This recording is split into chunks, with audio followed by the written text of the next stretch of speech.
Audubon's Panther Hunt on the Cold Water River, from John James Audubon's Ornithological Biography, Volume 1, published in 1832. There is an extensive swamp in the section of the state of Mississippi which lies partly in the Choctaw Territory. It commences at the borders of the Mississippi, at no great distance from a Chickasaw village situated near the mouth of a creek known by the name of Nankana, and partly inundated by the swellings of several large bayous, the principal of which, crossing the swamp in its whole extent, discharges its waters not far from the mouth of the Yazoo River. This famous bayou is called False River.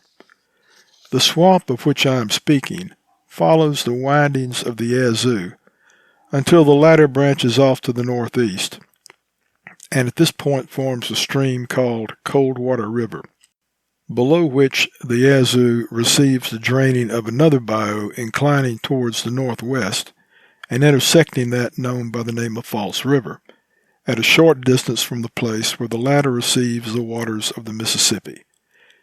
This tedious account of the situation of the swamp is given from the view of pointing it out to all students of nature who may chance to go that way, and whom I would earnestly urge to visit its interior, as it abounds in rare and interesting productions, birds, quadrupeds, and reptiles, as well as molluscous animals, many of which I am persuaded have never been described. In the course of one of my rambles, I chanced to meet with the squatter's cabin on the banks of the Cold Water River.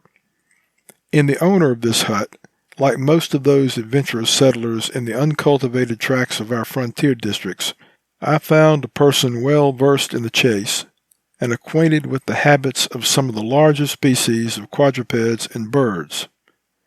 As he who is desirous of instruction ought not to disdain listening to anyone who has knowledge to communicate, however humble may be his lot, or however limited his talents, I entered the squatter's cabin and immediately opened a conversation with him respecting the situation of the swamp and its natural productions.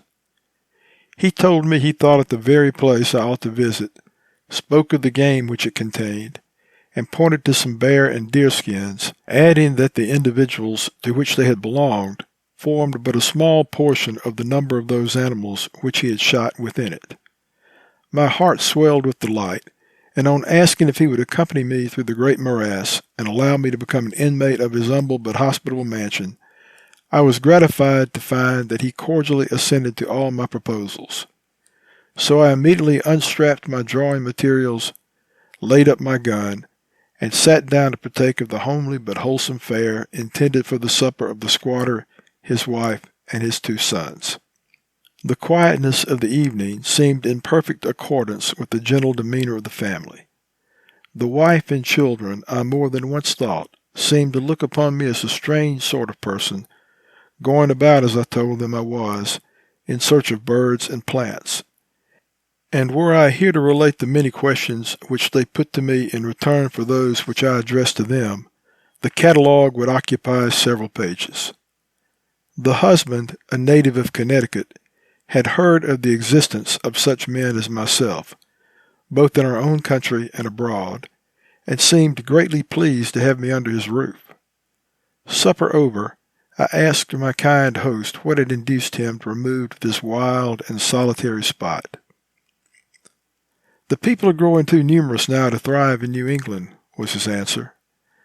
I thought of the state of some parts of Europe, and calculating the denseness of their population compared with that of New England, exclaimed to myself, "How much more difficult must it be for men to thrive in those populous countries?" The conversation then changed, and the squatter, his sons, and myself spoke of hunting and fishing, until at length, tired, we laid ourselves down on pallets of bearskins and reposed in peace on the floor of the only apartment of which the hut consisted. Day dawned, and the squatters called to his hogs, which, being almost in a wild state, were suffered to seek the greater portion of their food in the woods, awakened me. Being dressed, I was not long in joining him. The hogs and their young came grunting at the well-known call of their owner, who threw them a few ears of corn and counted them, but told me that for some weeks their number had been greatly diminished by the ravages committed upon them by a large panther, by which the name cougar is designated in America, and that the ravenous animal did not content himself with the flesh of his pigs, but now and then carried off one of his calves, notwithstanding the many attempts he had made to shoot it. The painter, as he sometimes called it, had on several occasions robbed him of a dead deer, and to these exploits the squatter added several remarkable feats of audacity which it had performed, to give me an idea of the formidable character of the beast. Delighted by his description, I offered to assist him in destroying the enemy, at which he was highly pleased, but assured me that unless some of his neighbors should join us with their dogs and his own, the attempt would prove fruitless. Soon after mounting a horse, he went off to his neighbors, several of whom lived a distance of some miles, and appointed a day of meeting. The hunters accordingly made their appearance one fine morning at the door of the cabin, just as the sun was emerging from beneath the horizon. They were 5 in number, and fully equipped for the chase, being mounted on horses which in some parts of Europe might appear sorry nags, but which in strength, speed, and bottom are better suited for pursuing a cougar or bear through woods and morasses than any in that country. A pack of large, ugly curs were already engaged in making acquaintance with those of the squatter. He and myself mounted his 2 best horses, whilst his sons were bestriding others of inferior quality. Few words were uttered by the party until we had reached the edge of the swamp, where it was agreed that all should disperse and seek for the fresh track of the painter, it being previously settled that the discoverer should blow his horn and remain on the spot until the rest should join him. In less than an hour the sound of the horn was clearly heard, and sticking close to the squatter, off we went through the thick woods, guided only by the now and then repeated call of the distant huntsman. We soon reached the spot, and in a short time the rest of the party came up. The best dog was sent forward to track the cougar, and in a few moments the whole pack were observed diligently trailing and bearing in their course for the interior of the swamp. The rifles were immediately put in trim, and the party followed the dogs at separate distances, but in sight of each other, determined to shoot at no other game than the panther. The dogs soon began to mouth, and suddenly quickened their pace. My companion concluded that the beast was on the ground, and putting our horses to a gentle gallop, we followed the curs, guided by their voices.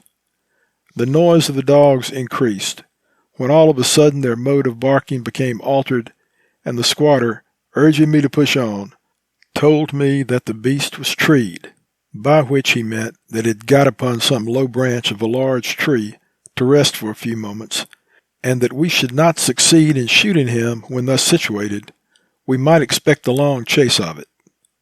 As we approached the spot, we all by degrees united into a body, but on seeing the dogs at the foot of a large tree, separated again and galloped off to surround it.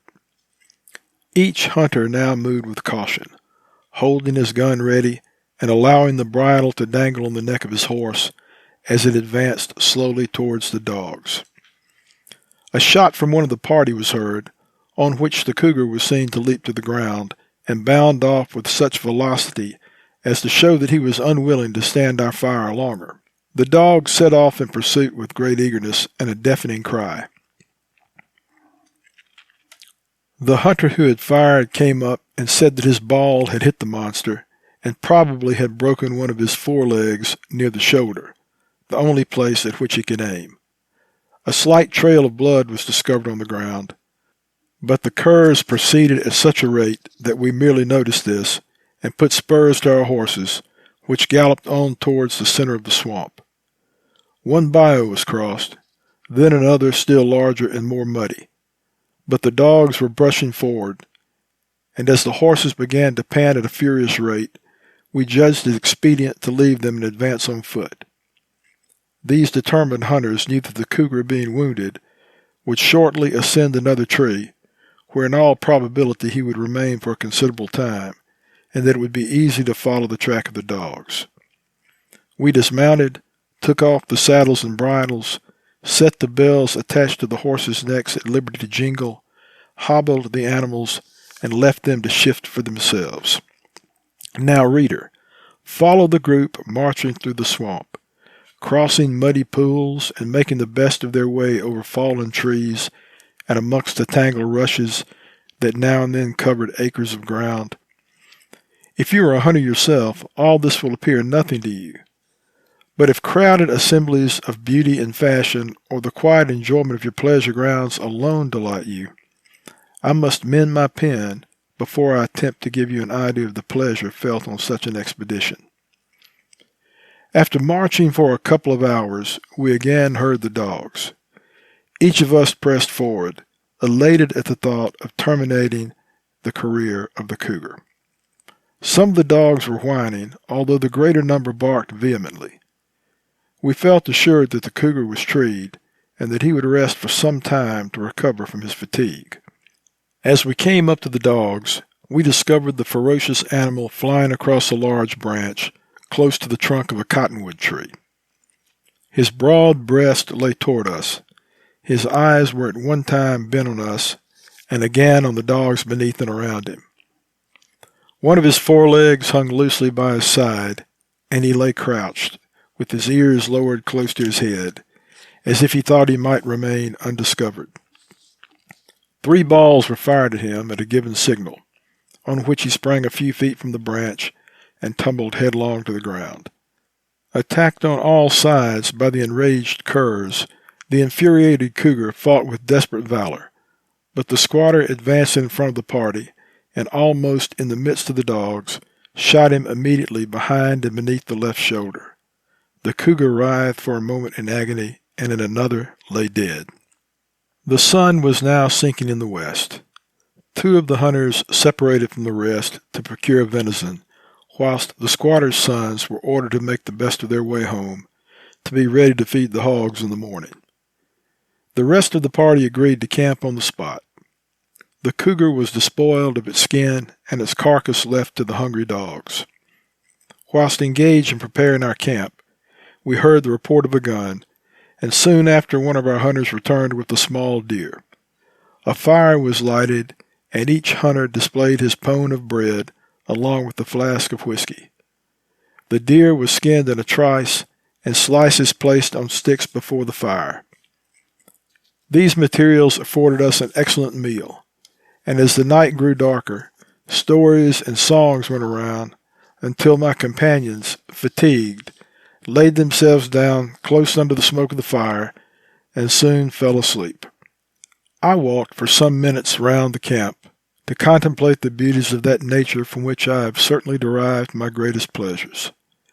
I thought of the occurrences of the day, and glancing my eye around, remarked the singular effects produced by the phosphorescent qualities of the large decayed trunks which lay in all directions around me. How easy, I thought, would it be for the confused and agitated mind of a person bewildered in a swamp like this to imagine in each one of these luminous masses some wondrous and fearful being, the very sight of which might make the hair stand erect on his head. The thought of being myself placed in such a predicament burst over my mind, and I hastened to join my companions, beside whom I laid me down and slept, assured that no enemy could approach us without first rousing the dogs, which were growling in fierce dispute over the remains of the cougar. At daybreak we left our camp, the squatter bearing on his shoulder the skin of the late destroyer of his stock, and retraced our steps until we found our horses, which had not strayed far from the place where we had left them. These we soon saddled, and jogging along in a direct course, guided by the sun, congratulating each other on the destruction of so formidable a neighbor as the panther had been, we soon arrived at my host's cabin. The 5 neighbors partook of such refreshment as the house could afford, and dispersing, returned to their homes, leaving me to follow my favorite pursuits. The end. If you found this worthwhile, please like, subscribe, share, and comment.